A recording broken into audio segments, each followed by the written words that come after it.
Hello students, today I have come up with the next part of the chapter chemical bonding from class 11 syllabus. Okay, so today I'll start with electrovalency or formation of electrovalent compounds. Okay, so you all know from class 10's knowledge that what is an electrovalent bond. You know that electrovalent bond is generally formed by the direct transfer of electrons from the electropositive metal to the electronegative nonmetal. And electrovalent bond is basically the electrostatic attraction between the electropositive ions and the electronegative ions. You all know about this part. So, let me just rewind that portion to you. Like calcium and oxygen. See, calcium has 2 electrons in the outermost shell. Oxygen has 6 electrons in the outermost shell. So,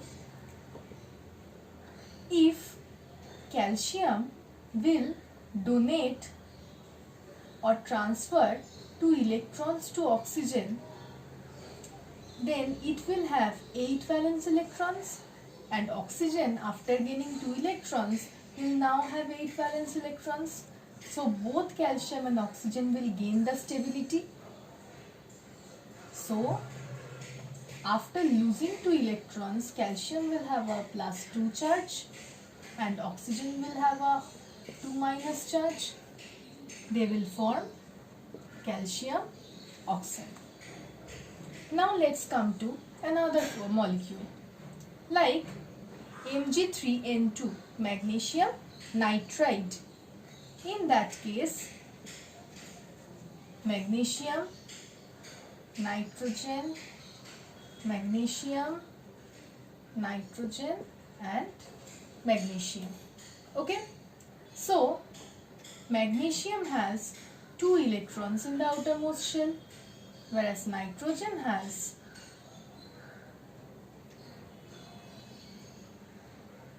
5 electrons in the outermost shell. Again, this magnesium will have 2 electrons in the outermost shell.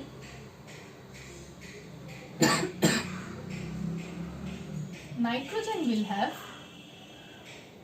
5 electrons in the outermost shell. Again, this magnesium will have 2 electrons in the outermost shell. So,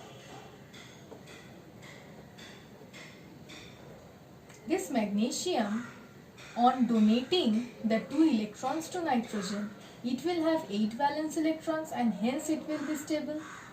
So, it will donate its 2 electrons to this nitrogen. Now, coming to this magnesium. See, this nitrogen, on gaining 2 electrons, will now have 7 valence electrons. But if it gains another electron from this magnesium, then it will have a total of 8 electrons. Then only it will be stable. Now this magnesium is stable by leaving 2 electrons. This nitrogen is stable by gaining 2 electrons from this magnesium and 1 electron from this magnesium. Now this magnesium, on losing 1 electron, this will be not at all stable. This will remain unstable because it will have 1 electron in the outermost shell now. So what will this do? This will donate 1 electron to this nitrogen. Now look at this nitrogen. This nitrogen is having, after gaining 1 electron from magnesium, it is now having 6 electrons in the outermost shell, which means it is not at all stable.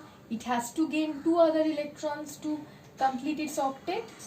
So it will gain 2 electron from this magnesium and it will become octet filled and it will gain stability. Now this magnesium, on losing 2 electrons, will again have 8 valence electrons. So all the 3 magnesium and all the 2 nitrogens are all stable by the transfer of electrons. So now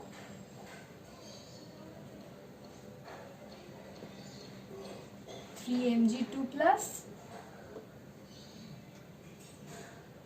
2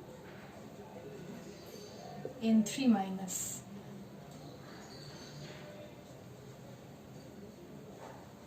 that will give you Mg3.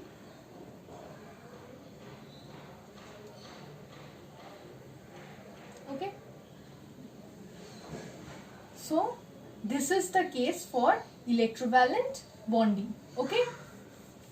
So you all know about these parts, that how electrovalent bonding takes place. Now the most important portions which are there in your class 11 syllabus are the factors that govern the formation of this electrovalent bond.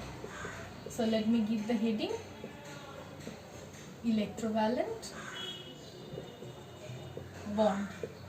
So what are the factors? The first factor is number of valence electrons.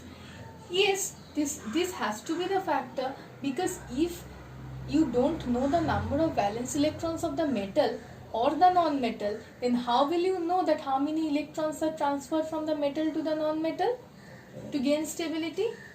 And remember one thing, that metals should have 1, 2 or 3 metals, or you can, means I am writing in short metals, but this is basically electropositive element, should have 1, 2 or 3 valence electrons, and the electronegative element should have 5, 6 or 7 valence electrons. Okay. The second factor is difference in electronegativity. Difference in electronegativity. Now this difference in electronegativity is an important factor. Why? Because the difference between the electropositive element and the electronegative element has to be high. The electronegativity difference has to be high. Greater the electronegativity difference, stronger is the bond formation.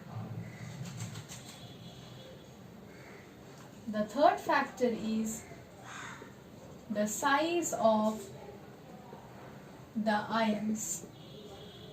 Electrovalent bond is, or ionic bond, is basically formed between large cations and small anions.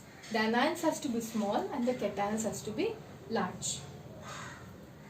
The next important factor is the ionization enthalpy and electron gain enthalpy. Now the electropositive element or the electropositive atom should have a lower ionization enthalpy. The electropositive element or the electropositive atom should have lower ionization enthalpy, and the electronegative element should have greater electron gain enthalpy. Okay, otherwise how will it gain electrons from the electropositive element? No. So the electropositive atom should have low ionization enthalpy and electronegative atom should have high or greater electron gain enthalpy. The next important factor, this was factor 4. The charge of the ions. Greater the charge of the ions, greater is the electrostatic attractive force and greater will be the stability of the bond. So the charge on the ions must be higher. Higher the charge on the ions, greater will be the electrostatic attraction and greater will be the stability of the ionic bond. And the last and one of the most important factors is the lattice energy or the lattice enthalpy. It is denoted by the letter U, capital U. Now what is lattice enthalpy? This is important. I will come to lattice enthalpy and vividly explain lattice enthalpy, because calculation of lattice enthalpy and this is an important part of electrovalent bond. So what is lattice enthalpy?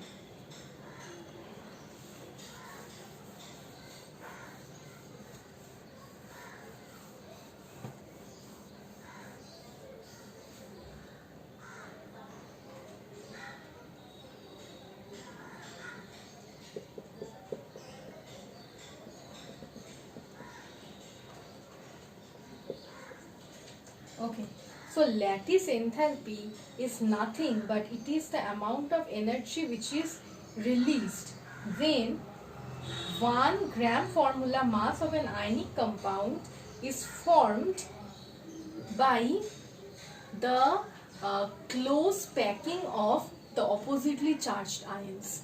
Like if I give you an example of Na plus Cl minus, remember one thing, they has to be in the gaseous state, forming NaCl solid and U.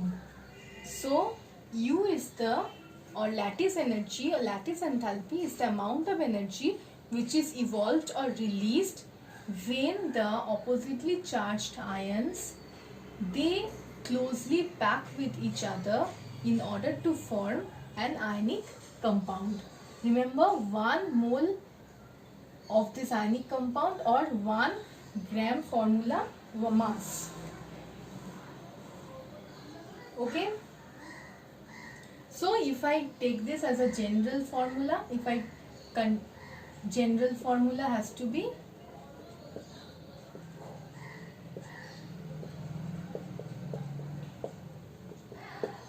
this.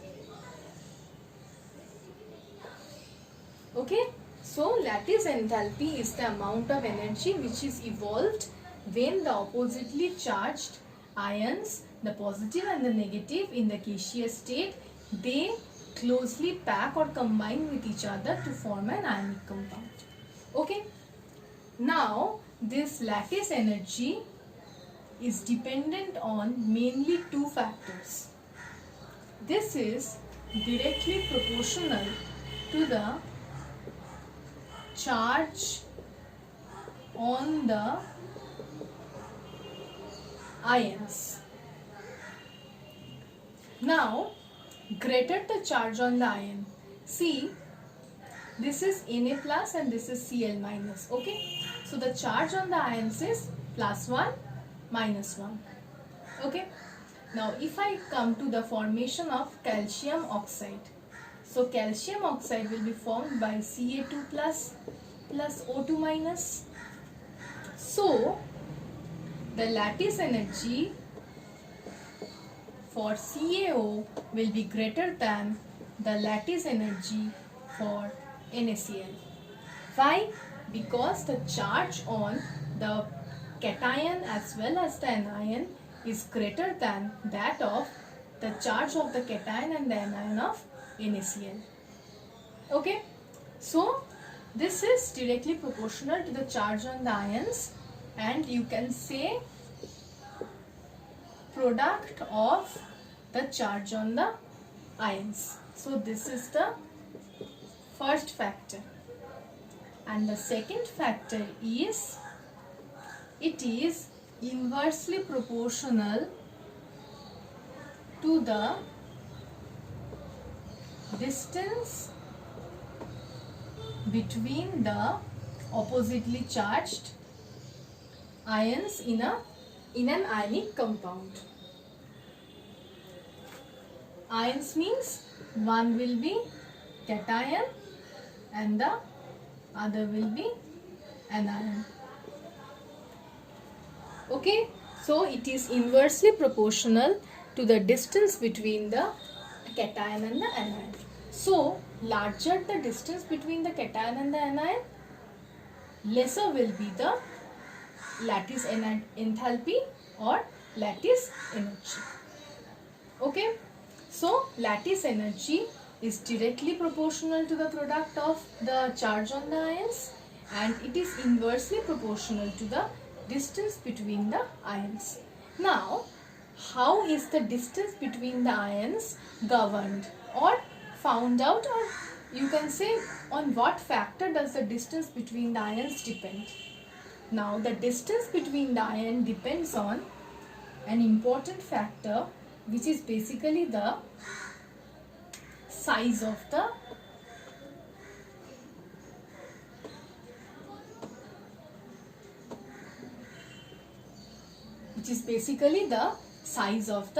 ions. Smaller the size of the ions, lesser will be the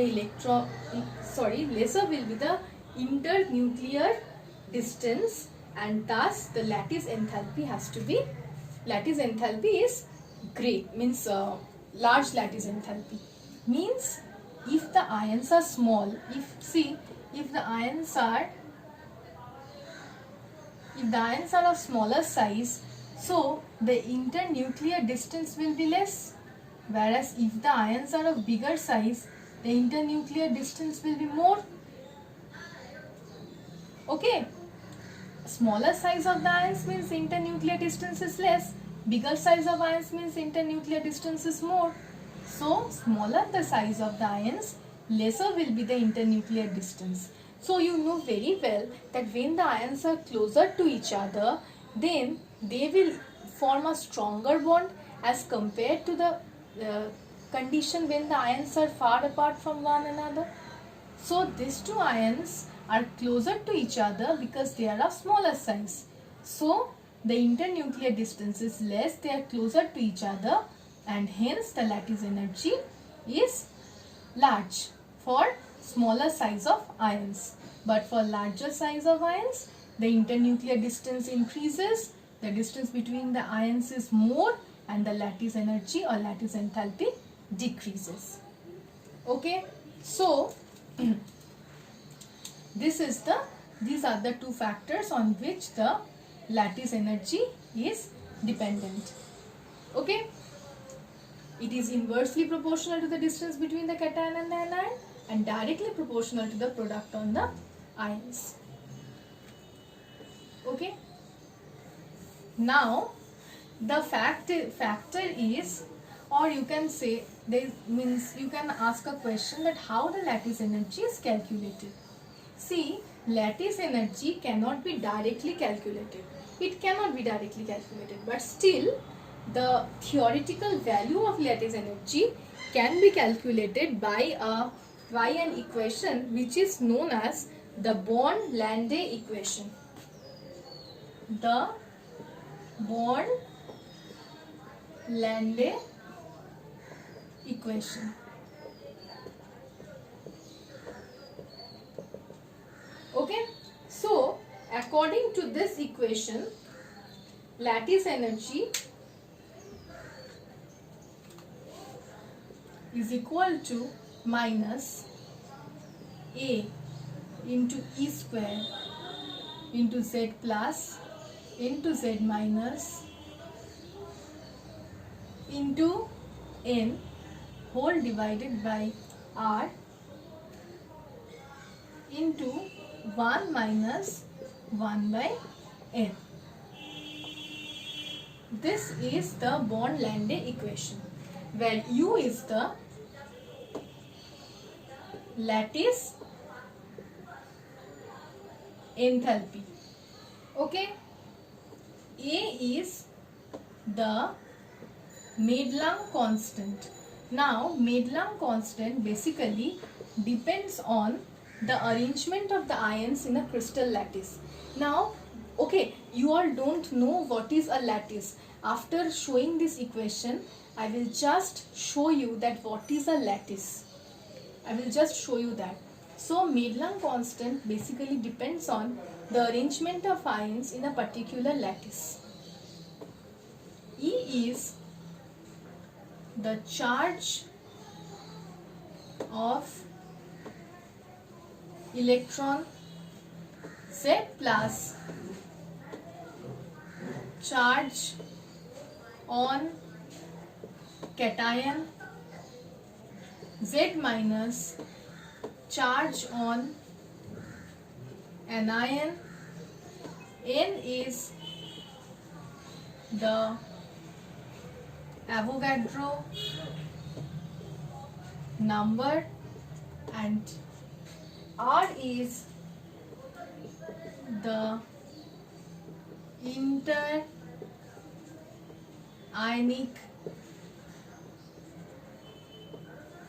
okay, R is the interionic distance. Okay, so this is the Bond-Landay equation from where you can find out the theoretical value of lattice enthalpy. Okay, so after this I'll come to the point where I will teach you that what is a lattice. I will just show that to you. After that I'll come to a very important part, that how lattice enthalpy is calculated with the help of a cycle which is known as the Born-Haber cycle. So what is a lattice?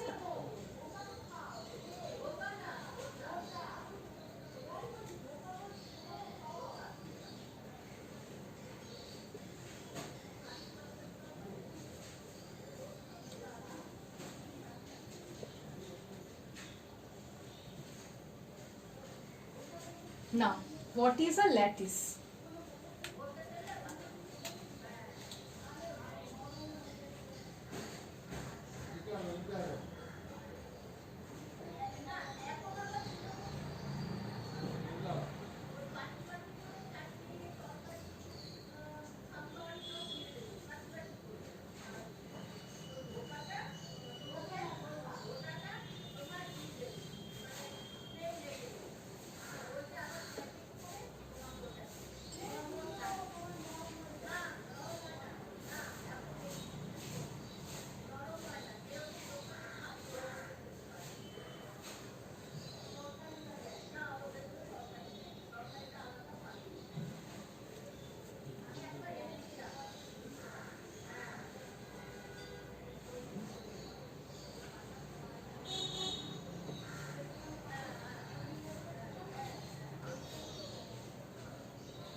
Like this, where I'm just showing this roughly, okay? I'm not showing a particular NaCl or a particular KCl or any. Lattice means basically this will have a cubic structure or a cuboidal structure or any other structure where this, if you consider the negative anion and this as the positive cation, then they will be arranged in such a way that this cation will be attached to the anion, this anion is attached to the cation, cation is attached to another anion, this anion is attached to another cation, like this. Means NaCl does not just mean one Na and one Cl like this, okay? It means an entire crystal lattice where many Na plus ions are attached to many Cl minus ions alternatively. So lattice does not means every crystal.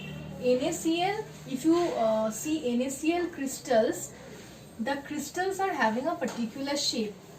The crystal is basically formed by this type of shaped various geometrical shapes, and inside the geometrical shapes the cation and the anion are alternatively attached to each other. That is known as the lattice. Like I have showed you a picture of a cube or cuboid, like that. Any picture means I didn't say that is a NaCl lattice or KCl lattice. Any structure, there the cations and the anions are alternatively attached to each other. So that is known as a lattice. Okay. You will learn about lattice energy, different shapes of crystals, different geometry of crystals in class 12 when you will study solid state. Okay, so now we will come to the calculation of enthalpy of lattice enthalpy of NaCl, and that is done by the Born-Haber cycle.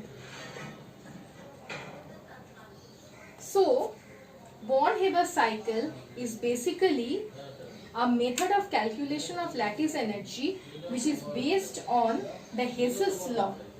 I'll come to the Hess's law at last.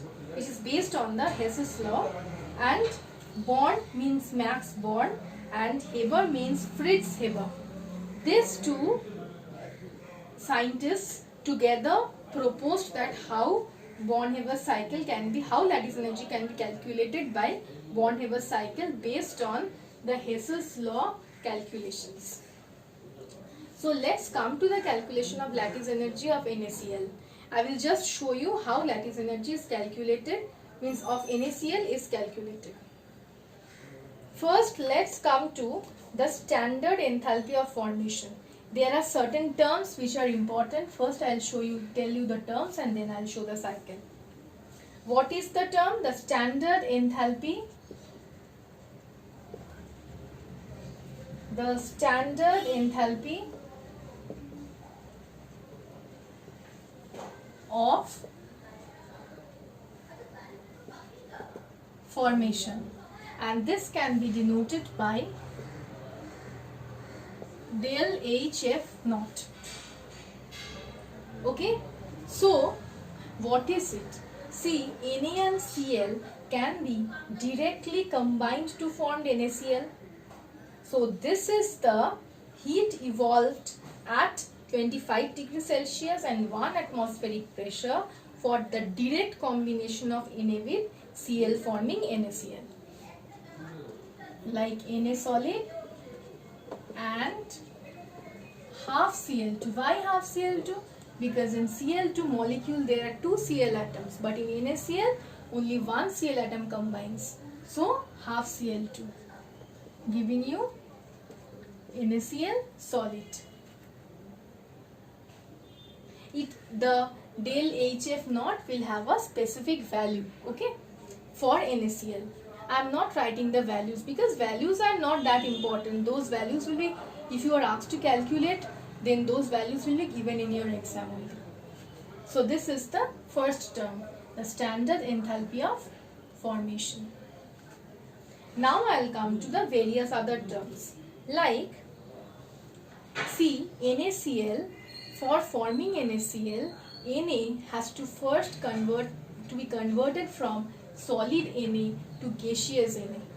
So the first step is sublimation of solid Na to gaseous Na, and it is denoted by HS0. What is HS0? HS0 is the energy which is required for the sublimation. Then I will come to the next point. The next point is formation of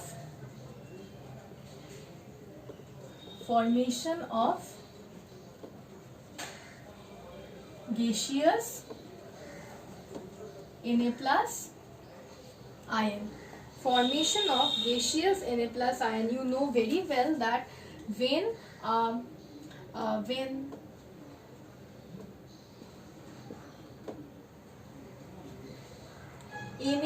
will lose one electron to form Na plus, and the energy is known as ionization energy. It is denoted by capital I. So, ionization energy or ionization enthalpy. Now is Na completed. Na plus is formed, gaseous Na plus is formed, and it's ready to combine with gaseous Cl minus. Now, Cl is in Cl2 form, Cl2 molecule form. So the first is dissociation of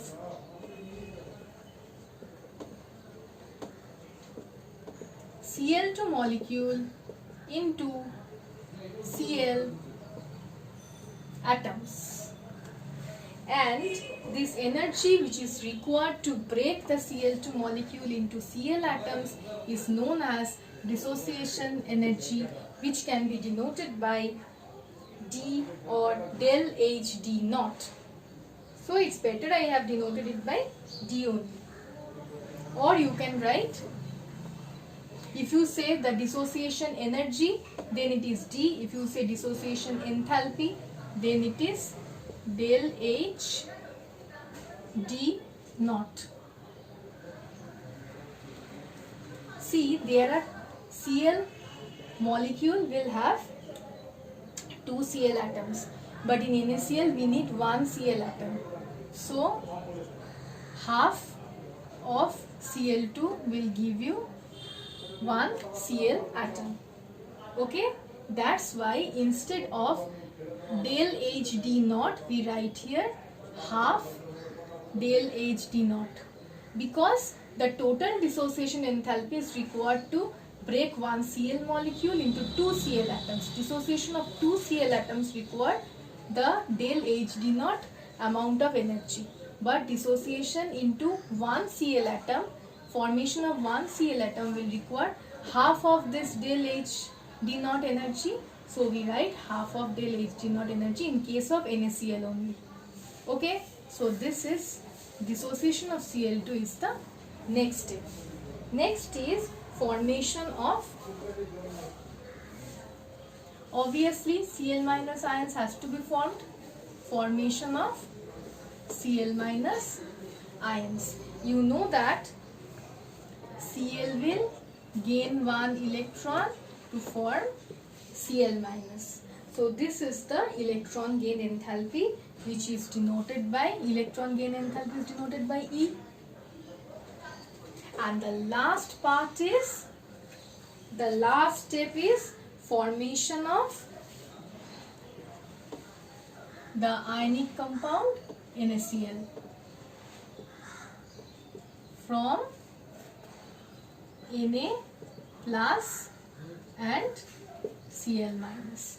I have told you earlier, the formation of ionic compound from oppositely charged ions, the energy evolved is known as, energy evolved for this process of formation of the ionic compound from the oppositely charged ions is known as lattice energy or lattice enthalpy, and that is denoted by U. So these are the terms which is, or the processes which is followed for the Born-Haber cycle for NaCl.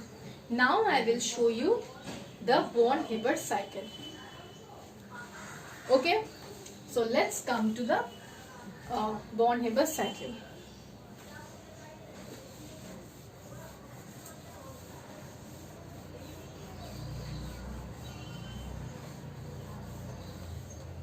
Okay, so Na plus gas plus Cl minus gas. What I have told you, the gaseous Na plus and the gaseous Cl minus will combine to form NaCl, and NaCl should be in the solid state.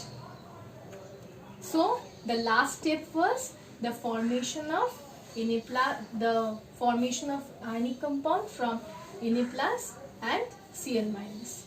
So the amount of energy evolved is the lattice energy. Okay, so the last step is over. Now I'll begin from the beginning. Like I have told you that Na and Cl can be combined, Na and Cl can be directly combined to form NaCl. I am not saying that this is the process, but this can be done. Theoretically, if we consider, this can be done. So for that, the standard energy of formation was del HF naught. Okay. Now I'll come to the next step. The next step is, it's better if I write Na here and Cl here. That will be easier for showing you. I've changed the position, why you will understand soon. Okay, now what I have said, the conversion of solid NaCl to solid sodium to gaseous sodium.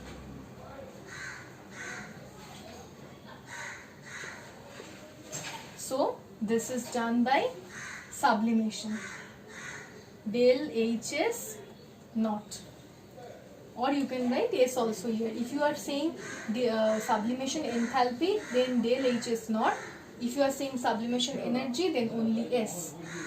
The next step was conversion of Na sodium gas, gaseous sodium, to Na plus gas.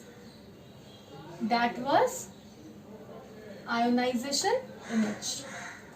Over. Na, for complete Na, everything is over. Now for Cl.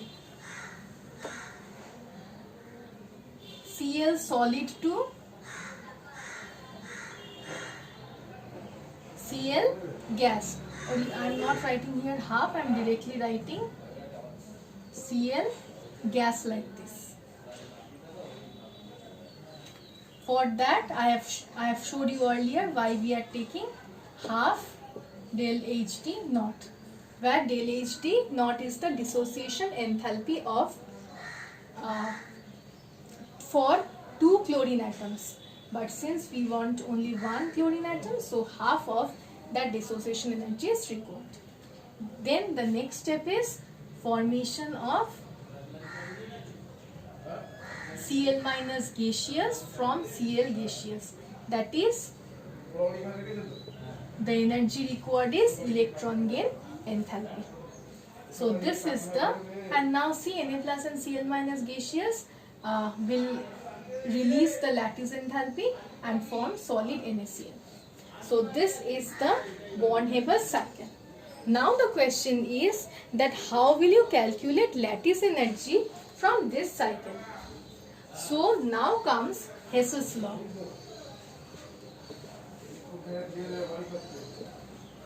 Now comes Hess's law. According to Hess's law, del HF naught is equal to del HS naught plus I plus half del HD naught plus E plus U. So this total del HF means the standard formation enthalpy is equal to the summation of all the other enthalpies which are required for the formation of this NaCl. Okay, so this was Hess's law. Now if you want to calculate U from here, if you want to calculate the lattice energy from here, then lattice energy is equal to del HF naught minus del HS naught minus I minus half del HD naught minus E. Now by this you will be easily able to calculate the lattice enthalpy.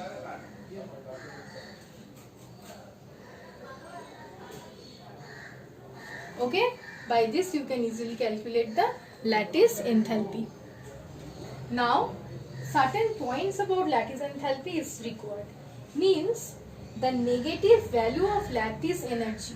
What does the negative value of lattice energy indicate? The negative value of lattice energy will indicate that this is an exothermic process. Means this is an exothermic process, and the most important point is that this ionic compound is much more stable than its constituent ions. So the negative value of lattice enthalpy will indicate that this process is an exothermic process and that the ionic compound formed is much more stable as compared to the constituent ions. This is an important part. Another important part is that greater the negative value of lattice enthalpy, greater will be the stability of this ionic compound. So more the negative value of lattice enthalpy, more will be the stability of this ionic compound. And another important part is that higher the lattice enthalpy means, if the lattice enthalpy is high, means this compound is highly stable. If this compound is highly stable, then it will not break the lattice easily. Stable compound will not break lattice easily. If it does not break lattice easily, it means that very high amount of heat is required to break this lattice. So its boiling point is very high. Along with that, it is almost insoluble in water. If a highly stable compound having high negative value of lattice energy is almost insoluble in water, or its solubility is much less. Okay, so these are the factors which are important. I will come to the trends of various crystals, which crystal is having greater lattice energy, which is having more solubility, in the next video. Okay, so I am ending this video here, where I have just taught you till lattice energy. In the next video I will come with the solvation energy. So thank you.